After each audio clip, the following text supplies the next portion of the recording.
kick things off with a song that Ann and I would sing on trail. This is called Across the Great Divide. You might be familiar with it.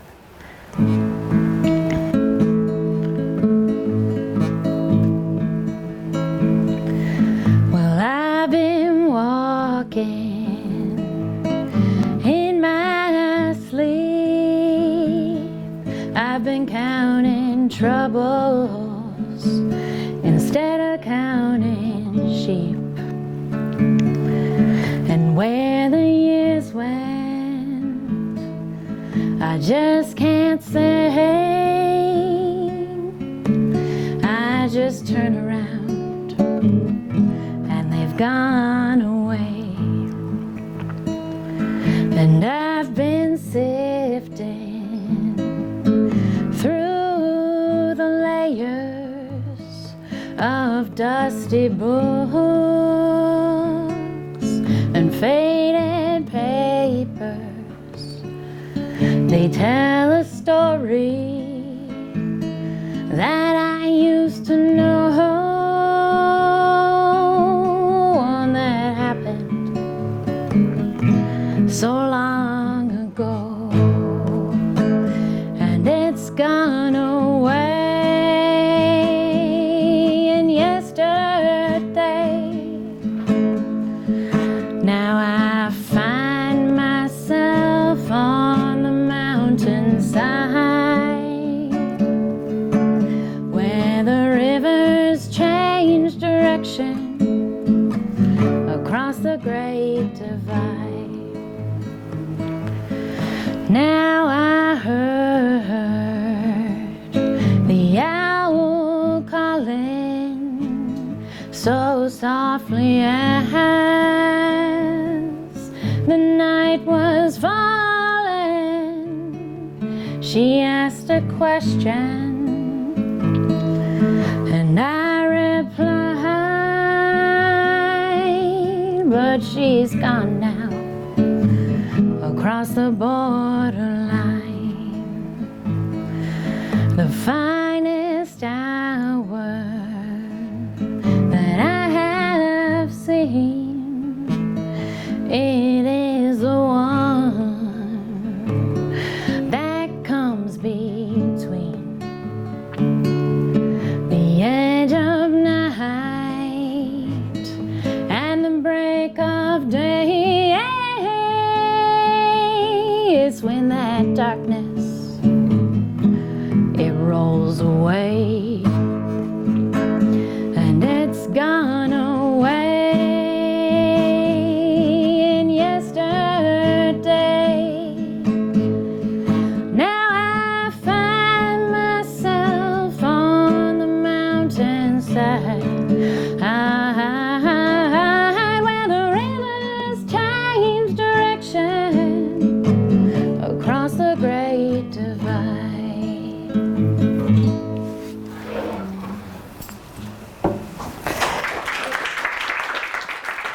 Thank you. All right, so I'm super mic'd in two ways, so I hope you can hear me. I'm going to kick things off by reading the prologue of my book. Sometimes a great adventure lands in your lap. That's exactly what happened on a chilly February day in my dorm room at St. Olaf College in Northfield, Minnesota. Anne flung open the door of my room with fire in her eyes and a book in her hand. I had been cooped up all day writing a paper. The interruption, although abrupt, was a welcome break to a gloomy and uneventful day. She lingered in the doorway with a familiar smirk on her face. "Yes, Anne, how can I help you this fine evening?" I asked facetiously. We'd been scheming trips together for 4 years, and it seemed every adventure started with Anne standing in the doorway with that same expression. She threw the book at me from across the room. "Read this," she said. "We should do it." I looked down at the book, Canoeing with the Cree, now lying on the bed in front of me. There was a silhouette of 2 people paddling a canoe on the cover. I looked back up to respond, but Anne was gone. The monotony of the day was getting to me. I needed a break. Reading a chapter or 2 would provide a welcome respite from schoolwork. But after the first few chapters, I just kept going, flying through the story of two men, Eric Severide and Walter C. Port, who in 1930 paddled from Minneapolis to Hudson Bay. They were fresh out of high school and didn't have sleeping bags or maps for the long journey. Their story was documented by the Minneapolis Star, and their adventurous spirit brought them to the shores of Hudson Bay, inspiring supporters and skeptics across the country. Severide and Port traveled through agricultural rivers and wild waters of the North. I began wondering what those rivers looked like today. If we decided to make the trip, would we too get lost on Mud Lake near the headwaters of the Minnesota River and be hopelessly windbound on Lake Winnipeg? Hours passed as I continued reading, furiously flipping pages about the Native community at Norway House and how Eric and Walter went to church at York Factory on the shores of Hudson Bay. Meanwhile, the gray sky outside my window had turned to black. The cafeteria was long closed by now, so I shoved a granola bar into my mouth and finished the last few pages of the book by headlamp. I closed the book and shut my eyes. Yes, I want to do this trip, I thought. Why not? Everyone around me was frantically applying for jobs, and very few people were hearing back from prospective employers. What else was I going to do after graduation? I wanted something more than the seemingly predictable life path in front of me. I felt an itch to do something crazy. An energy inside me was overflowing, yearning to get out and get going, and no internship or entry-level job could fulfill my desire to live and breathe and feel the earth around me. The next day, I threw the book back at Anne and said, "I'm in." What I didn't know was just what I was signing up for, or for how it would profoundly change my perceptions of everything around me. My city upbringing and higher education did not prepare me to unbiasedly interact with people who were different from myself. Yet on this expedition, I would be forced into uncomfortable situations with people from a variety of backgrounds, especially political, and would slowly begin to witness the complex web of humanity. Preparing for our expedition to Hudson Bay taught us several life skills. In many ways, it was like starting our own business. I learned more about communication, public relations, fundraising, event planning, and marketing than I ever had at school. I initially saw this trip as a hole in my resume. In reality, it was the key component to unfolding my career. There is a big difference between going on an expedition and just going camping. On an expedition, you feel a sense of urgency to continue on a trail and will relax only long enough to rejuvenate. When camping, you're there to relax and enjoy the surroundings. You don't feel the need to push yourself beyond your comfort zone just to cover more ground. I'm not sure what made us so focused and driven to reach Hudson Bay. I often thought about the psychology behind what makes anyone hell-bent on one thing, while knowing that, in the big scheme of things, their greatest passions seem minuscule and unimportant. Before and during the trip, Anne and I knew that nothing would stop us from making it to the bay. Sometimes we would turn it into a game. "What if a bear bites my leg off?" Anne would ask. We'd temporarily evacuate, go to a hospital for bandages, and then I would portage you for the rest of the trip. "What if our boat capsizes and sinks to the bottom of Lake Winnipeg?" I'd ask. We'd swim to shore, find help, and use all our money to get another boat. This game of what if gave us the confidence and determination to continue on through the most challenging parts of our journey. For 85 days, we faced fierce weather, wild animals, and changing communities. The biggest unforeseen challenge, however, was to our own relationship. How could two best friends reach a point where they had to resort to communicating through handwritten letters, even though day in and day out, they were always within feet of each other? This is the story of how Anne Reho and I became the first two women to recreate Eric Severide and Walter Port's route to Hudson Bay, a route that has been attempted and sometimes completed many times since it was popularized in 1930. It is also an account of the present-day condition of the lakes and rivers between the Twin Cities and Hudson Bay. the people who live on these waters and the communities that shape them. It explores the intrinsic connection that human beings have to moving water and reflects on the raw challenges we faced as two women making history.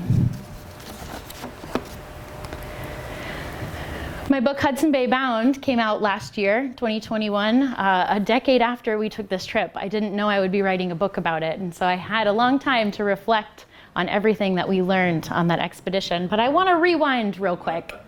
This is me in high school. I'm from Miami, Florida.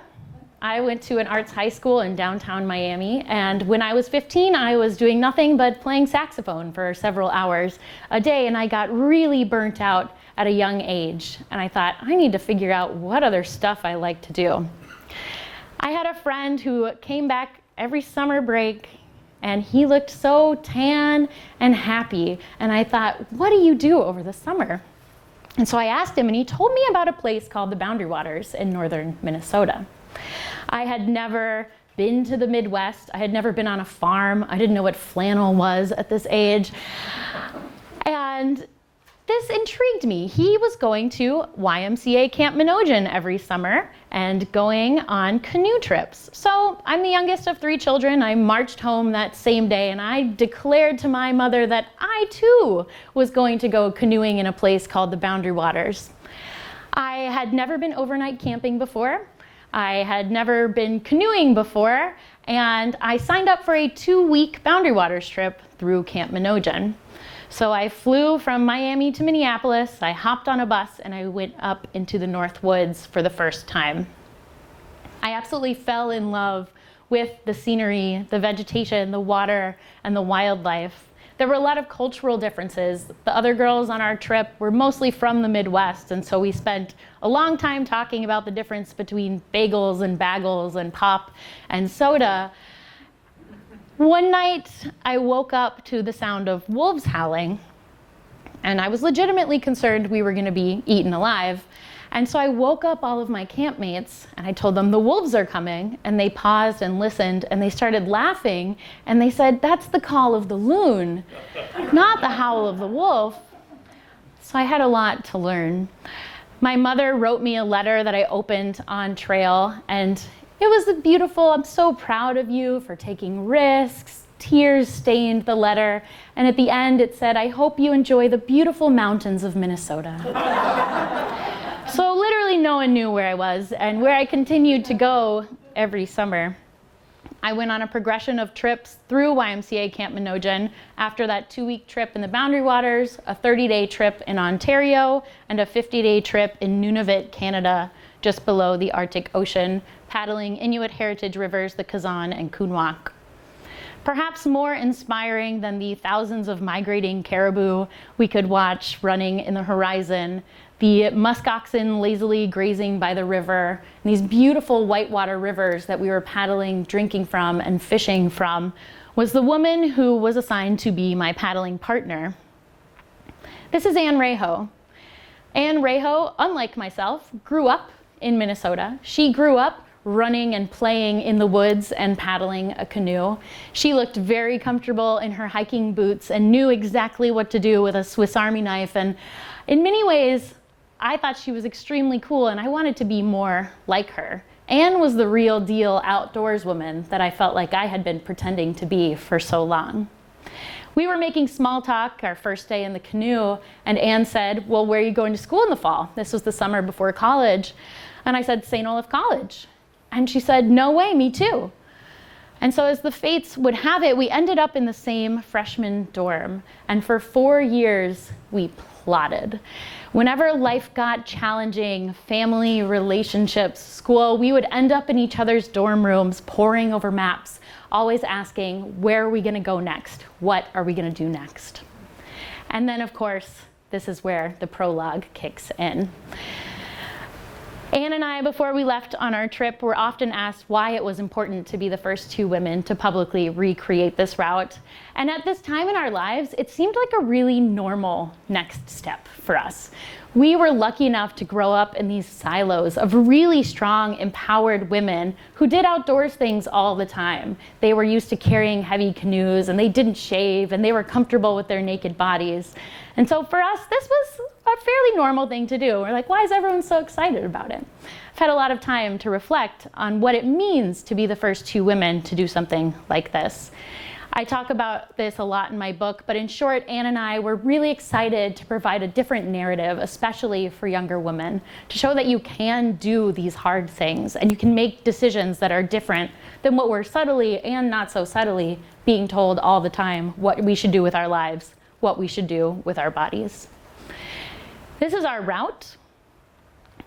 We paddled upstream on the Minnesota River during a flood, which I'll talk more about.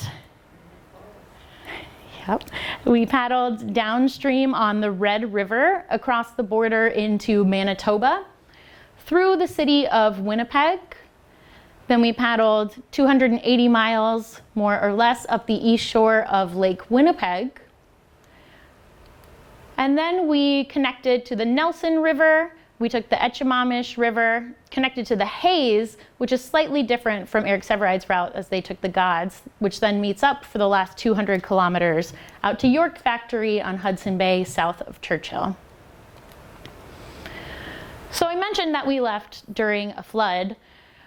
We meant to leave from Pike Island at Fort Snelling State Park, Bedote, the center of the universe for the Dakota people, but it was submerged at the confluence of the Minnesota and Mississippi rivers because the water level was so high. So we found a random inlet to depart at the park, and we pushed off into the strong current. At this point, we thought if we got sideswept, we would just paddle the Mississippi River instead, but we were able to inch forward. Can anyone guess how many miles per hour we could paddle upstream during a flood? 1.5. It's about the slowest form of transportation possible. We could have walked the river faster than we paddled it. But the hardest part of expeditions like this, for me, is the planning phase, where your stuff is everywhere. You're still getting your maps together and figuring out logistics. And finally, Anne and I had everything we needed in our canoe. And all we had to do was paddle and think about what to eat, where to camp every day. Before we left on this trip, people told us the Minnesota River is the river of chocolate milk. It is a dirty, polluted agricultural river, and it's too bad you have to paddle it as a part of this route. So we had very low expectations going into this section of our trip. But on our first day, we were paddling through a national wildlife refuge. Otters came to swim by our boat, wishing us good luck on our journey, a sign of fairly good ecosystem health. We found the Minnesota River to be a beautiful, hidden, recreational gem. We felt like we had it all to ourselves. But that being said, the Minnesota River is also a polluted agricultural river. I studied environmental studies and policy at St. Olaf College, and I had sort of a chip on my shoulder. I was like, I know about agricultural policy. I had studied it, read about it, talked about it in this liberal academic silo for 4 years, but I was launched into the world, quite literally, into paddling the Corn Belt. And Anne and I found that there was a severe lack of buffer zones, an area of vegetation where the corn or soybeans end that helps filter out the chemicals before they get to the river. Granted, it was during a flood year, but we now are experiencing flood years pretty regularly. And we're kind of upset about this.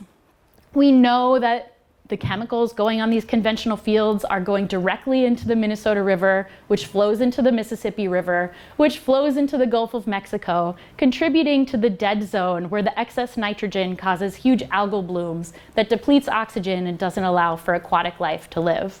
So in a way, we're paddling through the beginning of a global food and water crisis. And as we were going along, we couldn't find dry land to camp on. And so next thing you know, we're knocking on farmers' doors, asking if we could camp on their fields. They would invite us over for dinner, and at a young age, we had these really candid conversations where we said, why are you growing so close to the river? And they said, well, we get paid based on yield. We're in debt. We're trying to survive in an industry that has become something much more than it was the generations previous for them. So Anne and I, as we paddled north, began to witness the complex web of humanity and hear stories from the people on the landscape. We passed these huge drainage pipes with water rushing toward the river. There used to be over 18 million acres of wetland and prairie grass in Minnesota, of which now less than 1% remains. This means when it used to rain, the rain would hit the ground and seep into the soil, and it would recharge the groundwater system. What happens now with an agricultural practice called tiling, a draining, in which the rain falls and it gets shot out to the river like a high-speed train. We were on the river at times when it was raising a foot an hour due to these practices. As a result, the Minnesota River now holds more water in it than it has historically, and as it rushes downstream, it eats away at the riverbank, causing huge erosion and carrying that sediment with it. It doesn't have a chance to settle until it gets to Lake Pepin, which is slowly filling in on the Mississippi River. Anne and I had been on a lot of wilderness trips in which we relax, rejuvenate, sing songs, write poems, and have a lovely time with our friends, maybe see some wildlife. This trip was very different. As Anne and I were paddling, we saw the scars that human impact have left on the landscape. We got to put a face to the name for things like energy plants, in which we could feel the difference of the water temperature downstream and upstream, and began to digest and talk about what that means for the aquatic ecosystem that was now our home. We got to think more about what happens when we just turn on a faucet or switch a light on as we paddled slowly and observed where our energy and water comes from. Anne and I encountered several dams on our journey, and most of them did not have a path for paddlers around them, so we'd have to sort of crash our way through private property a lot of times. But beyond being a hindrance for paddlers, dams segment rivers and don't allow for native aquatic life to thrive like fish and mussels. This dam has actually since been removed, the Minnesota Falls Dam, and is now a Class 2, Class 3 rapid set near Granite Falls. This is a picture of us paddling upstream to the Granite Falls Dam. And you can see here the current is very strong. So Anne and I are paddling as hard as we can, and I look over at a tree and it's not moving. I'm like, we're not moving, and we're on this water treadmill. And so Anne and I, in between heavy breaths, agree, let's pull over and carry or portage all of our gear to the other side of the dam and put back in where the current won't be as strong. But as we agreed to do this and we were getting closer to shore, 2 photographers from the local paper jump out of the bushes and start taking our picture. And they say, you can do it, you can paddle all the way to the dam. We're like, non-verbally, because we have a sense of pride, we just keep paddling. And it took us about 45 minutes to go half a mile, but meanwhile, the whole community of Granite Falls started to trickle out to the riverbank to cheer us on. And we finally get to the takeout, and the mayor approaches us enthusiastically, shakes our hand, and says, I've never even seen 2 guys do that before. And I remember thinking, why would anyone do that? The headwaters of the Minnesota River is a series of lakes and the Little Minnesota River. A small portage brought us over to another lake, which another portage after that brought us to the Bois de Sioux River. So if you've read Canoeing with the Cree, when Eric Severide and Walter Port were around this area, it was still untamed. It was still a wild, marshy area. It has since been channelized by the Army Corps of Engineers for flood control. So we were paddling downstream, but we were paddling this industrial chute, it felt like.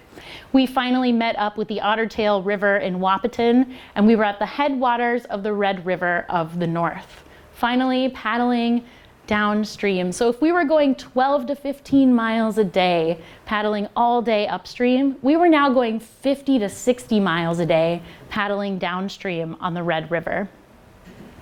Anne and I were still connecting with communities along the way. They would take us in, and we kept hearing a similar story. People would say, this town used to be really cool. And they'd show us the boarded up buildings. They'd talk about the Walmart that opened up 10 or 15 miles away.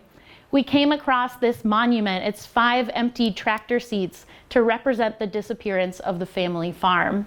You used to need an entire community to farm, at least an entire family to farm. Now with advancement in agricultural technology, you can feasibly have 1 or 2 people farming thousands of acres of land. While this has its benefits to the agricultural industry, it has a huge impact on the small towns and the local economy. A lot of the younger generation is not coming back to take over the family business, as some farmers are contracting out their fields. Anne and I would just dilapidated buildings and ghost towns in rural America because there are some really beautiful, amazing things happening. And I think rivers teach us so many things, but one of those is this idea of contingency. You start to learn about the history of what was. You start to see what is in all of these different towns, and that opens up your mind and your heart to dream about what could be different.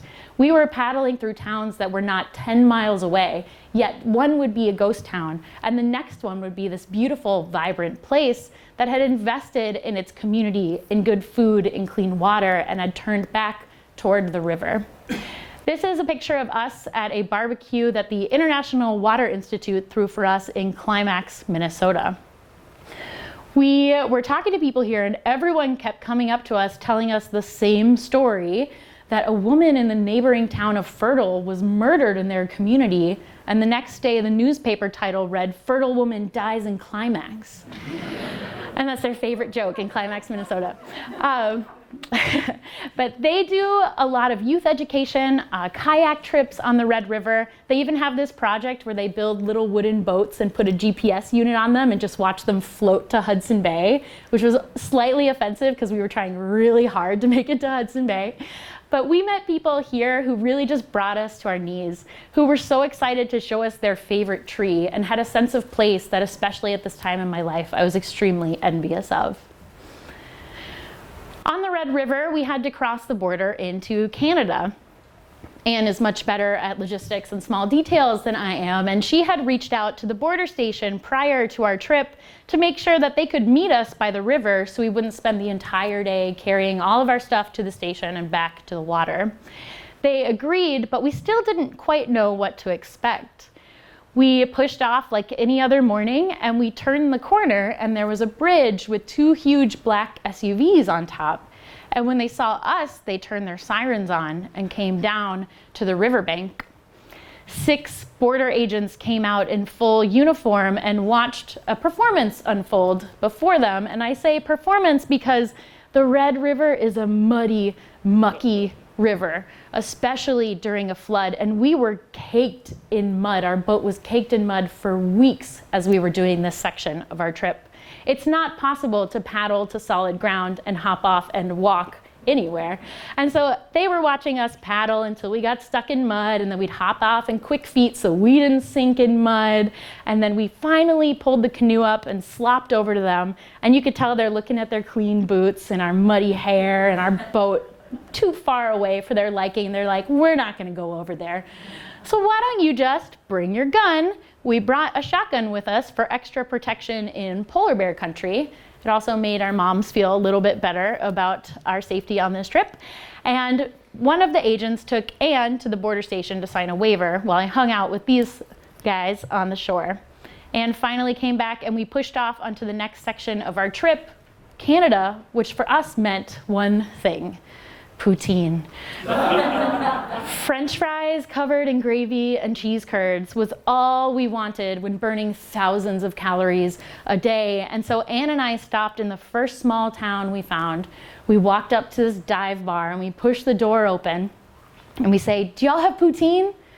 And the bartender stops and looks at us very seriously and says, "We have the best poutine in Manitoba." We're like, great. So we carbo loaded, and the beauty of traveling with just one other person whom you trust so much is that you can make these really impulsive decisions together. Anne and I knew that we only had 100 miles to go until we got to Winnipeg. In Winnipeg, Anne's parents were going to meet us. We were going to stay in a hotel. We were going to go out to eat, and we were going to restock for the next section of our journey. We were starting to sort of crave those modern comforts, and so we decided, heck, let's paddle 100 miles straight overnight. We knew, or so we thought, there were no huge obstructions in the way. So, it's July. There's a lot of light in the sky for a good chunk of the day. This is around 10:30, 11 p.m. This is the moon around 1 a.m. We were making moon shadows as we paddled, and so we were singing Cat Stevens' Moon Shadow, but we only knew one verse. So we'd just repeat it over and over again until we had to move on. But we had about a 2-hour repertoire of music that we would sing every day. And to stay awake this night, we started singing as loud as we could. And we really loved the idea that as we're paddling through this suburban area, people could hear river sirens going through the night. After not sleeping for about 24 hours, it's 5 a.m., we can calculate we'll be in Winnipeg by 7 a.m., as if you just arrive at a large metropolitan area. But 7 a.m. rolls around, and there's just this big sign pointing toward the river that says danger. And this again is where our personalities shine. I think, funny sign, and I keep paddling, and Anne goes, no, this sign is meant for us. We need to pull over and figure out what's the danger. And so we pull over, and Anne walks over to this sign, and she's looking everywhere for a phone number to call or anyone who can tell us, what's going on. Well, I'm sort of dozing off in the canoe, I'm sure, not to Anne's liking at this time in our trip. Anne comes back defeated, and she's like, let's go. We just got to keep going on the river. And we turn the corner, and there's a huge dam with rushing white water at the bottom and a control tower on top. The danger. And Winnipeg had opened their floodgates around the city during this flood stage. It was so shocking to us, especially after paddling slowly through the Corn Belt with the landscape for so long, seeing the erosion, seeing very clearly what the land needs to heal, that we have spent millions of dollars instead on restorative projects like restoring the floodplains and wetlands that used to be there that naturally hold back water, but instead have decided to invest in projects that manipulate the river, completely rerouting it around an entire urban area. Anne and I had to portage our gear 3 times over this dam, and the 3rd time over, we haven't slept in a long time, we're hungry, we're grumpy, and this guy comes out of the control tower with a nice cup of coffee. He's like, hey ladies, what you doing? And we're like, we're going to Hudson Bay. And we keep walking, and Anne stops in her tracks, and she turns around and she just starts yelling at this guy to put a phone number on the danger sign while I'm dragging her down, like, thanks for letting us portage your dam. But we finally made it to Winnipeg. You can see here it's still extremely flooded. This is near where the Assiniboine River flows into the Red River. We slept in a bed. We ate at a restaurant. I convinced Anne to see the premiere of Harry Potter, and we were the smelliest people in the movie theater. And we restocked on gear for the more isolated part of our journey ahead, which included a little bear kit from Anne's mom with things that we thought were sort of extra, like a small foghorn if a bear came to scare it away, and little flares. We finally pushed off on the next leg of our journey, Lake Winnipeg. Lake Winnipeg is the 11th largest lake in the world in terms of surface area. It is a very shallow lake, which means when the wind blows, the waves pick up, and it becomes dangerous to paddle fairly quickly. People told us not to paddle Lake Winnipeg, sound advice. Eric Severide and Walter Port got a tow for the second half of Lake Winnipeg, but Anne and I, like with anything, took that information with a grain of salt and remembered that we would try it, and if it felt dangerous, we would make our plans differently. But when we got to Lake Winnipeg, it was glass. It was completely flat. The blue of the water stretched out into the horizons. You couldn't tell where the water ended and the sky began. And we thought, what's everyone talking about? This will be a breeze. But slowly and surely, the breeze did begin to blow. Anne and I had to adjust our schedule. We were sleeping when the wind was strong and paddling when the wind was not strong, which meant we were paddling a lot at night. We were entering a more wilderness section of our journey where we didn't encounter very many people. We could watch the sun set into itself in the horizon almost every night. We were doing a night paddle, and a huge thick wave of hot air came over us and the moon disappeared quickly, and we decided it's time to pull over. So we did, and we set up camp, and a huge lightning storm came through. The sky was orange, and the lightning, as it struck, illuminated the vast expanse of the lake in front of us, now with huge crashing waves coming toward shore. We were thankful that something had told us to pull over. But as I was falling asleep to the sound of crashing waves, I look up at our familiar roof of our blue nylon tent, and two huge black bear paws are pushing back at me. And I jump to the other side of the tent, and my instincts, I just scream, "Get the foghorn!" And so Anne, in the middle of the storm, in the middle of the night, is rummaging through our gear to find this tiny foghorn we thought we would never use. And she goes to push it, and it just goes, It's a black bear. You run out, you look big, you make loud sounds. We scared it into the dark woods. The next morning, well, actually, and not an hour later, the wind was picking up and the corners of our tent were starting to lift. And so we had to disassemble our tent and follow that black bear into the woods to sit on lightning position. But the next morning, the waves and the wind were still too strong to paddle. And so Anne and I were making a leisurely breakfast, and she grabs the foghorn. It's like, "I can't believe this thing didn't work last night," and pushes it next to my face. And of course it goes, "Brah," just a little bit too late.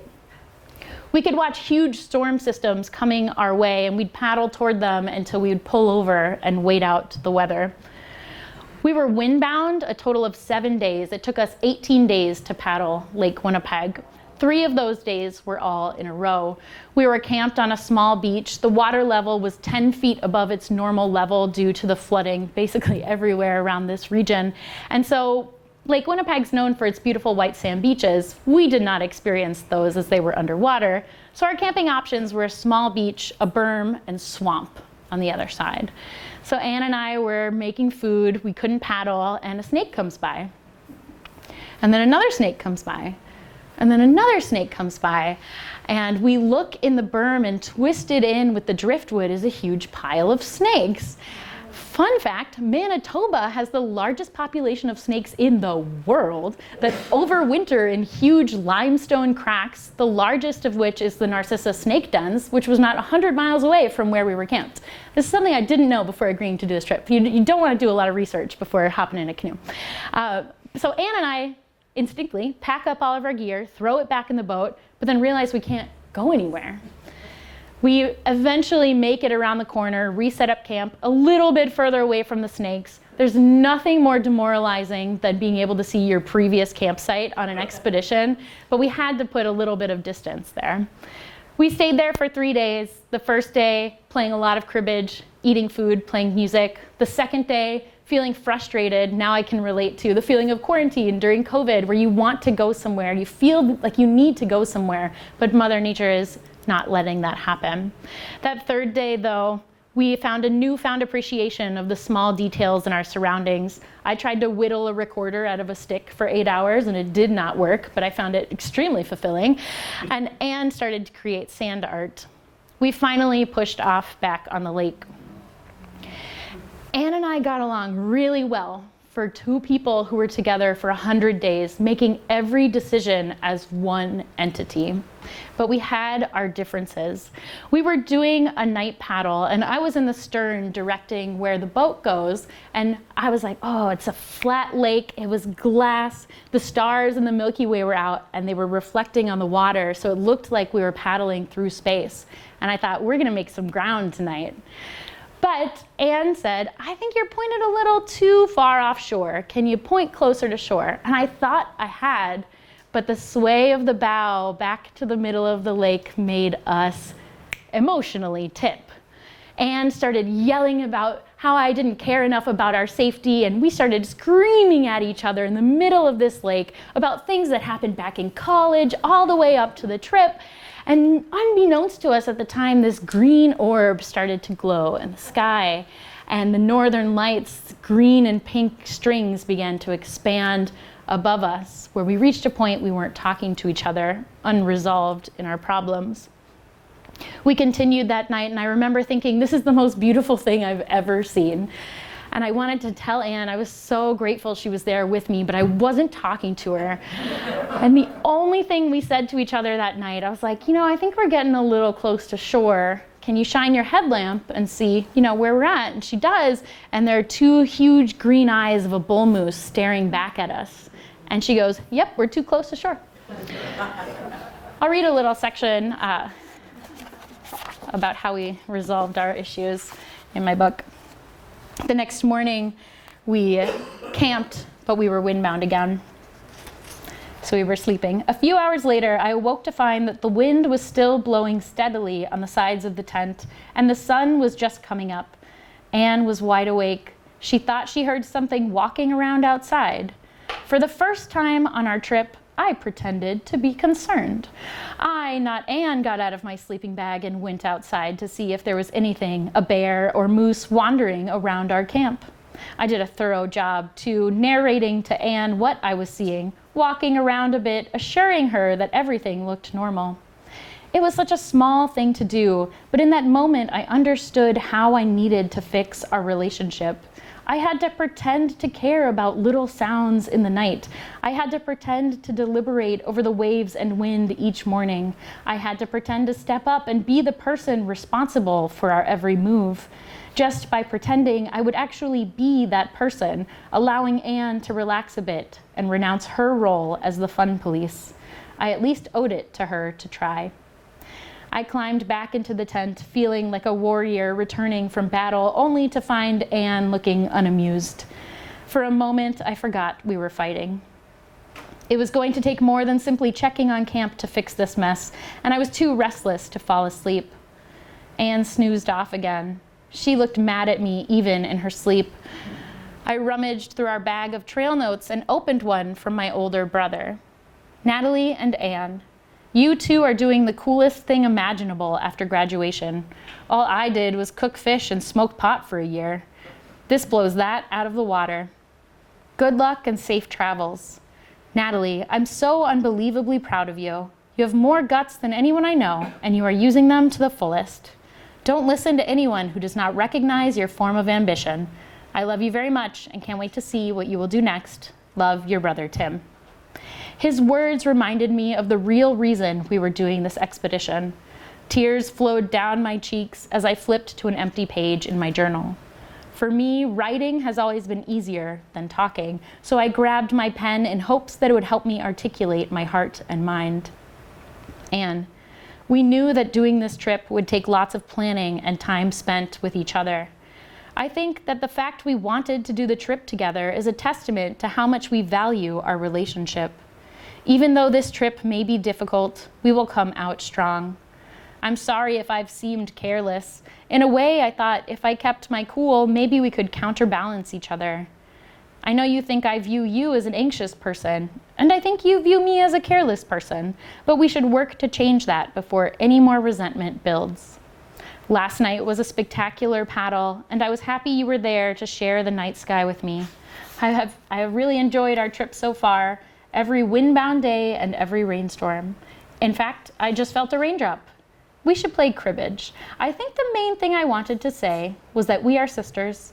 Like sisters, we accept the other for their differences, fight occasionally, and recognize that our friendship is forever. P.S. This lake is huge. I handed Anne the letter when she woke up. The wind was too strong and the waves were too large to paddle. I lay on my back, watching the side of the tent cave in and push out, swaying back and forth in the wind. Anne looked up from the note. Want to play cribbage? From then on, our relationship got better and better. We continued on the north basin of the lake and we encountered a huge, green, smelly, slimy carpet floating just below the surface of the water. Huge algal blooms caused by agricultural runoff on the Red River. These algal blooms are so large that you can see them from space. It's essentially the same thing that's happening, as I talked about before, with the dead zone in the Gulf of Mexico, having a huge impact not only on the aquatic ecosystem, but tourism and the fishing industry and a lot of the small towns in this area. We finally got to the mouth of the Nelson River, and when we got to Hudson Bay, we didn't cry. When we finished Lake Winnipeg, we bawled. We knew that we could go all the way after we paddled Lake Winnipeg. We got to a place called Norway House Cree First Nation just in time for their York Boat Days festival, where they race these huge York boats made by the Hudson Bay Company at York Factory, where we were going to end our trip. The winner of this race gets $10,000, which is a really big deal, especially since 85% of this First Nation community is on welfare. Anne and I hung out with the Mushwaugan family, and they took us in like family for about 3 days during this festival. We would walk the streets, get to know people, hear local music, eat food. We saw a lot of dogs running around. And one day, I saw everyone started to line up in the middle of town. And I said, "Mike, what's going on? What's the event?" And he said, "Actually, this event was created by the Canadian government to celebrate the day that our lands were stolen and we were forced onto this reservation. As reparations, every year, everyone in the First Nation community lines up to receive $5 annual payment for their stolen lands and generations of injustice." A very Western way to say, here's money and here is private property as a way to heal, which we know does not work when people are stripped from their lands, from their knowledge bases. They are also stripped of a future in which they don't have to fight for rights and for recognition. Anne and I stayed up late with the Mushwagans that night, hearing more about the challenges and the successes in their community as they are continually fighting the effects and the continuation of colonialism. They have one grocery store that's outposted from Winnipeg, and things with nutrients were really expensive, Anne and I noticed as we were restocking on food, which means a lot of the community was buying more processed foods and in turn experiencing health problems like diabetes and obesity that were not prevalent there before. They have a huge stray dog problem, and Mike was telling us that they pack up in the winter and attack people. And so you could tell he's paused for a moment and was like, "Well, you ladies are going into polar bear country. Why don't you take a dog, and if a polar bear comes, you'll have time to load your gun while it eats your dog." And we're like, You know, I'm 22, Anne's 21, we don't live anywhere. It sounds like a big decision, but the next day we were walking around as if we were window shopping for a dog about this big that would fit in a canoe. And so we drove around with Mike's daughter, Crystal, at night, and we saw the silhouette of a dog licking ketchup packets off the ground outside their movie theater, and I knew she was the one, so I ran out and I grabbed her. This is Maihan. Maihihan in Cree means wolf, and Mike and Janice blessed us with that name. We like to think that Maihan was part wolf. We put her in the canoe the next day, and it turns out she's afraid of water. But this works really well. If you've ever tried to canoe with a dog who loves water, it's nearly impossible. So she would sleep in the boat throughout the day and then run around and hunt at night. We finally had someone to blame for all those nighttime sounds. Anne's mom liked to joke that at this point in our trip, we knew what it was like to be married with a child, as all of our attention and conversation was now about this adorable fluffy thing in our canoe. We finally made it to the Hayes River, and I'll show a video of the stretch of the Etchemamish before we get to the Hayes as well. Paddling to Hudson Bay taught me that what we do on land greatly impacts the water. We paddled through areas where we had to fill up on water for days at a time and fill jugs in places, even on Lake Winnipeg, where the water was too polluted for us to filter or even boil and drink. Yet on the Arctic Hayes River, a river relatively untouched by humans, we just clipped a cup to our life jackets, and whenever we were thirsty, we could drink directly from the water, which is an experience most people will never have in their lifetime, which should blow your mind.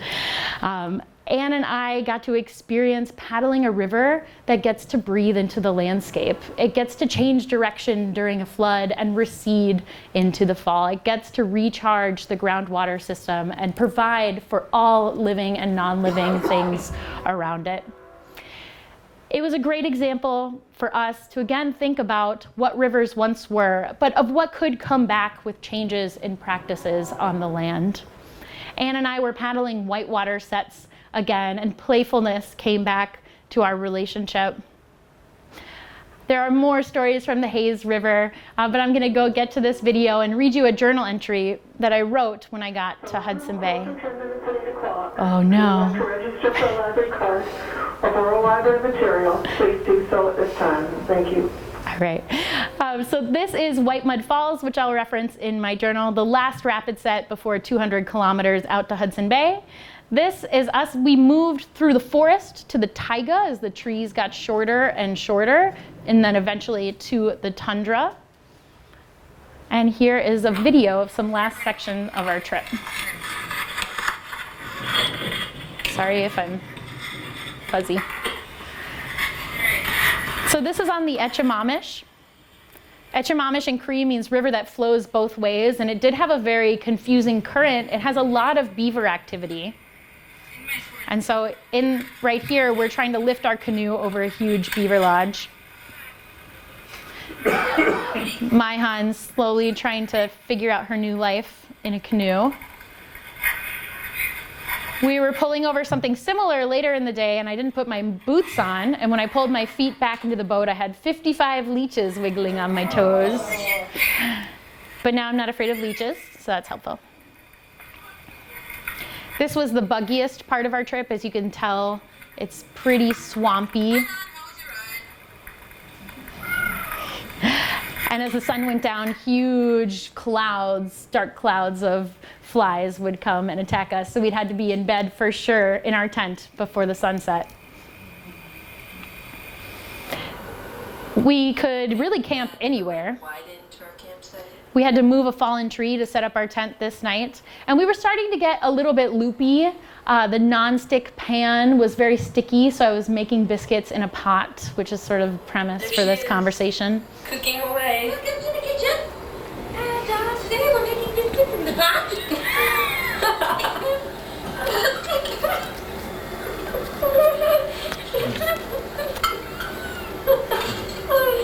What did the dog think of that?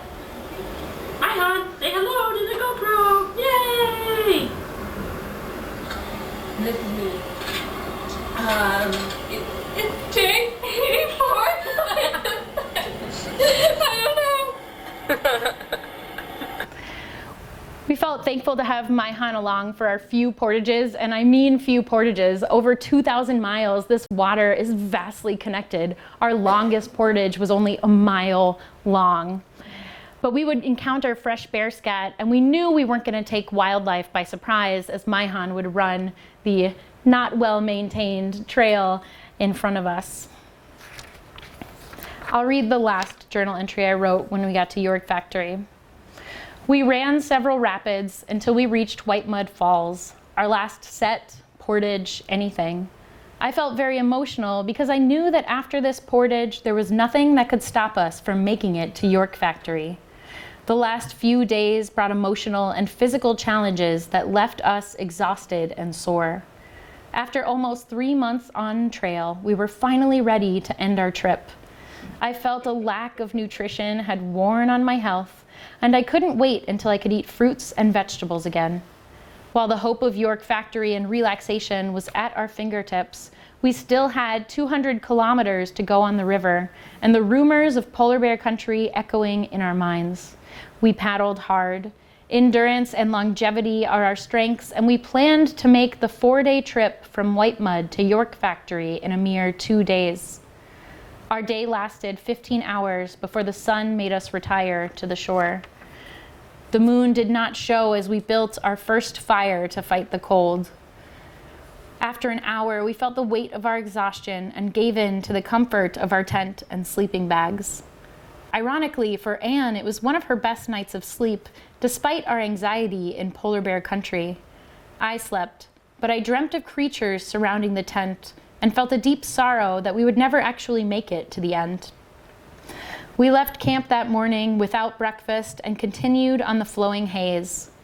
We heard stories of thick fog and dark clouds typical to this section of the river, but we had a clear morning. We approached the turn where the God's River joins the haze and saw our first woodland caribou swimming across the water.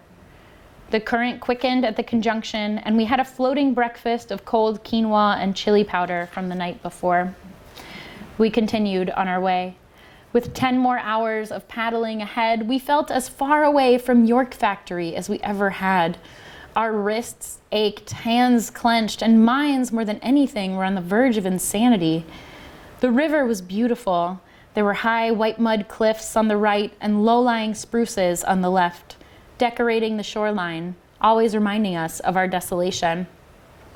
Our strokes slowed and stomachs turned, and we became desperate for the hours to pass.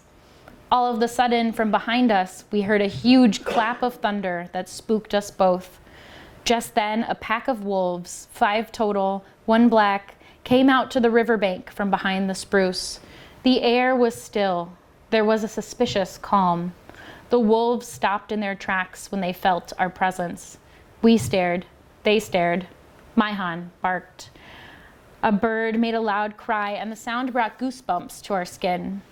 We glanced at the dark cloud floating behind us, and we were off with the motivation, reminiscent of our efforts on the Red River. We reached the rock, a big rock on the riverbank that signified our remaining distance of 50 kilometers, 40 kilometers, 30 kilometers, 2 more hours. We sang every song we knew, including some Christmas medleys. We saw seals, caribou, black bear.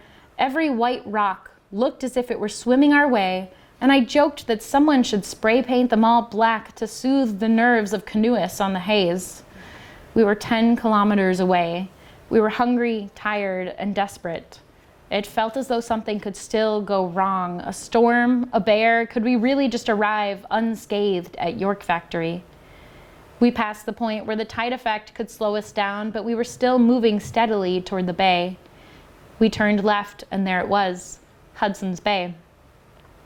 Overwhelmed with hunger, we did not joyously celebrate the sight of the bay, but solemnly paddled toward it. These last few days have been some of the most trying days of my life, and I knew I could relax now, but I felt an emptiness as well. This has been my lifestyle for 85 days, and there was no party or trophy at the end, just a set of stairs leading up to a building that once manufactured York boats. How is this a major destination for canoeists? Who made the bay into a rite of passage? The history is interesting, and we were in awe at the expanse of water. But what made our voyage so significant and important to others? I do not yet understand the magnitude of our adventure and the importance of being the first 2 women to complete it. I'm sure I will reflect on these questions for years to come. So we got to York Factory, and we climbed these rickety stairs up the bank, and we take the caretakers by surprise, and they say, well, it's a good thing you're here because the season is ending 2 weeks early and we're all leaving tomorrow. We had our satellite phone to call our float plane to pick us up, so we wouldn't have been totally lost if no one was there. But it's an area of high polar bear activity, so we were thankful we were able to stay indoors. I mentioned in my journal we were really hungry. We didn't want to stop paddling so that we could eat. That's how badly we wanted to get there. It's something I can't even fathom in my current context. And so we plopped down and we started to cook all of our food. We heard about the caretaker standing over us with his gun, telling us about how York Factory used to be a community of over 300 people. And when Eric Severett and Walter Pork got there, they actually went to church. And Anne and I, as we're in the middle of our meal, the caretaker's like, maybe we should go inside. And we're like, no, we're hungry, we're eating. And then a polar bear comes around the corner. And it's just meandering along the shore, but Anne and I look at each other and freeze, and we go, we're ready to go inside. And so we pack up our stuff, and we had the rare privilege of watching a polar bear in the wild through the caretaker's home. We stayed in a small cabin that night, and I remember Anne woke me up so early in the morning, and I thought, Anne, we made it to Hudson Bay. Can we sleep in for once? And she's like, no, you got to see this. So we push out this heavy metal door, and as the sun is rising in the horizon, the polar bear is running across the boardwalk. The caretaker's German Shepherd is chasing the polar bear, and the caretaker is on his ATV with a gun chasing that, and they're all moving at the same speed. And it's straight out of a Wes Anderson film, and I just look at Anne and I'm like, I think it's time we go home. So we branded our paddles with the YF York Factory sign that the Hudson Bay Company would use at York Factory to brand their York Factory boats. The M is for our Minojan trip. We hopped a $2,000 45-minute float plane with our dog and canoe to Gillam, Manitoba on the Nelson River, where we took a 35-hour train ride back to Winnipeg. When we stepped out onto Main Street outside the train station, the bright lights and sounds of the city felt so overwhelming and foreign to us. Our friends picked us up, and as we're loading the van, I looked to Anne and I'm like, I think our gun's still loaded. We should do something about that. She's like, yeah, I got it. So I load in and I turn around, and there's Anne during rush hour outside the train station in her muck boots pumping a shotgun. And I'm like, this seems weird. But we've been out of society so long that I just don't even know. We went up to the border station, feeling a little bit nervous about picking up a dog and all that. And our friend hands over our passports, and the woman goes, well, what have y'all been doing? And our friend goes, these ladies just paddled to Hudson Bay. And she goes, no shit, go on ahead. We're like, we have a gun and a dog. She's like, that sounds like an awesome trip. So crossing the border was a little less stressful at the time. We then drove 10 hours to Anne's parents' cabin at the very end of the Gunflint Trail, looking out at Lake Saginaga, a lake that once seemed so large to us, now seemed so small and hemmed in. This journey was far more than just two women roughing it in a canoe.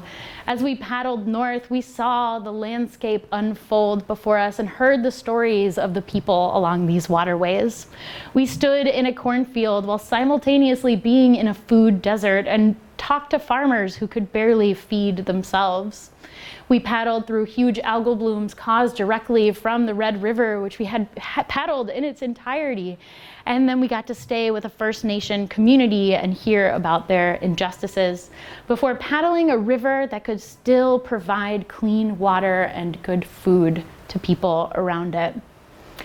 Anne and I learned more than just the connectivity of land and water on this expedition. As we moved slowly with the landscape, we taught ourselves to slow down, to look again, and to observe and try to understand what the land is telling us.